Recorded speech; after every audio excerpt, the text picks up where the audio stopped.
Hello students. हम लोग BSc part 1 का फर्स्ट पेपर कवर कर रहे हैं। मैं डॉक्टर राना ताज हूँ और हम इसका काफ़ी सिलेबस लगभग पूरा कर चुके हैं। आज हम जो एनिमल ले रहे हैं वो है फेसियोला हिपैटिका। इसको आम भाषा में हम लिवर फ्लूक के नाम से जानते हैं। सबसे पहले हम देखते हैं इसका वर्गीकरण। तो ये संघ प्लेटीहेल्मिन्थीस का सदस्य है। प्लेटीहेल्मिन्थीस के सदस्यों को हम आम भाषा में क्या कहते हैं? फ्लैटवर्म्स। और क्लास ट्रिमेटोडा है इसकी, ऑर्डर डाइजीनिया है। अब बात करते हैं इसके स्वभाव और वास स्थान की।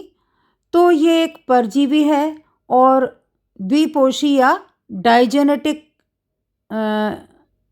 इसका लाइफ साइकिल होता है। इसका प्राथमिक होस्ट या प्राइमरी होस्ट, प्राथमिक परपोषी हमेशा वर्टिब्रेट प्राणी होता है तथा सेकेंडरी या द्वितीयक होस्ट अकशेरुकी जंतु होता है। यह पैरासाइट गाय, भेड़, भैंस के यकृत की बाइल डक्ट्स में, पित्त वाहिकाओं में रहता है। फेसियोला हिपैटिका के लिए प्राइमरी होस्ट मनुष्य और secondary host fresh water gastropod जैसे घोंघा इत्यादि होते हैं। अब बात करते हैं इसकी बाह्य लक्षणों की या बाह्य आकारिकी की या एक्सटर्नल मॉर्फोलॉजी की। आपको चित्र में दिखाई पड़ रहा है, इसका चित्र है ये ऊपर। इसका शरीर फ्लैट होता है, चपटा होता है और पत्ती के आकार का होता है तथा ये 25 से 35 मिलीमीटर लंबाई में होता है। और इसके शरीर का जो एंटीरियर एंड है, अग्रस्त भाग है, वो तिकोना ट्रायंगुलर होता है और शीर्ष पिंड या हेड लोब कहलाता है। और पीछे के हिस्सा जो 1/3 लंबाई तक शरीर में चौड़ा होता है और उसके बाद का 2/3 हिस्सा जो है वो पतला या संकरा होता जाता है। शरीर पर 2 सकर्स पाए जाते हैं, एक ओरल सकर जो मुख को घेरे रहता है तथा दूसरा बड़ा वेंट्रल सकर या एसिटाबुलम कहलाता है जो देह के अधर या वेंट्रल सतह पर सिर के पीछे होता है। ऊपर के चित्र में आपको दिखाई पड़ रहा है। एसिटाबुलम के कुछ आगे एक लैंगिक जनन छिद्र जिसे गोनोपोर कहते हैं अंग्रेजी में पाया जाता है। जनन काल के दौरान शरीर की ऊपरी सतह पर गोनोपोर के नीचे एक अस्थायी पोर या छिद्र प्रकट होता है जिसे लॉरर्स कैनाल कहते हैं। अब बात करते हैं इसकी बॉडी वॉल या देह भित्ति की। तो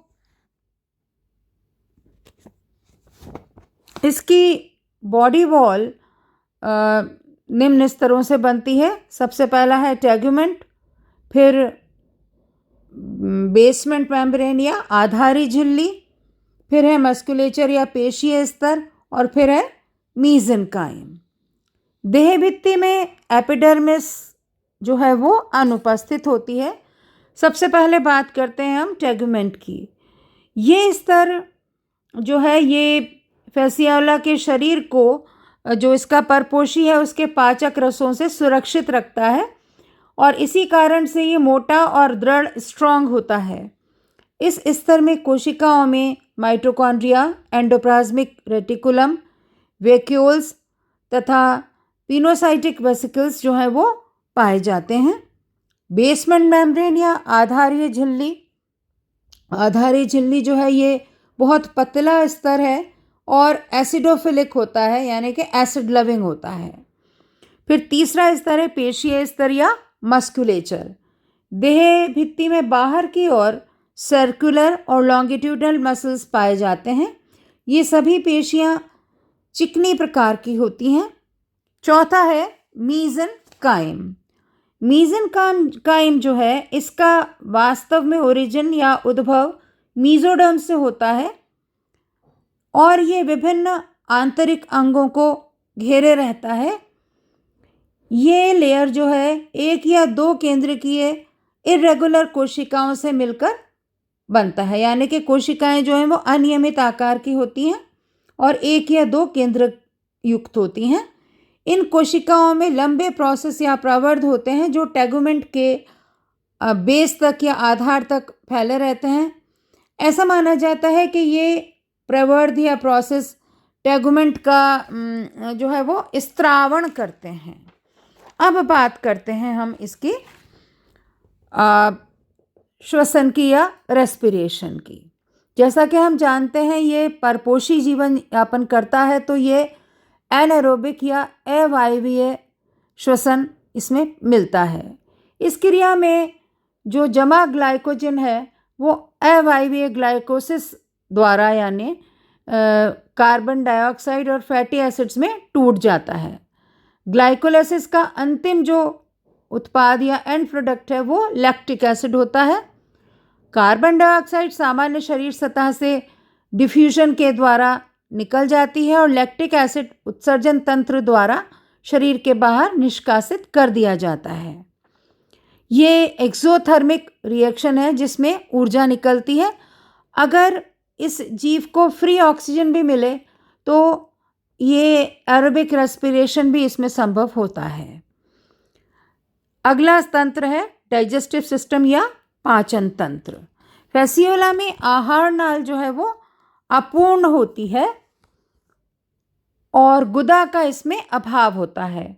मुख एंटीरियर मोस्ट होता है और मुखीय चूषक या ओरल सकर या बकल सकर से घिरा रहता है और पीछे की ओर ग्रिसनी या फेरिंक्स में खुलता है।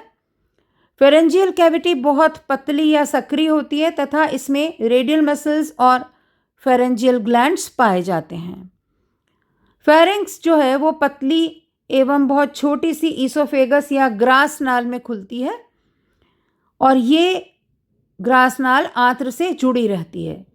इंटेस्टाइन या आंत्र की दोनों शाखाएं अंतिम सिरे पर बंद होती हैं तथा इनसे अनेक सीके या डायवर्टिकुलम निकले रहते हैं।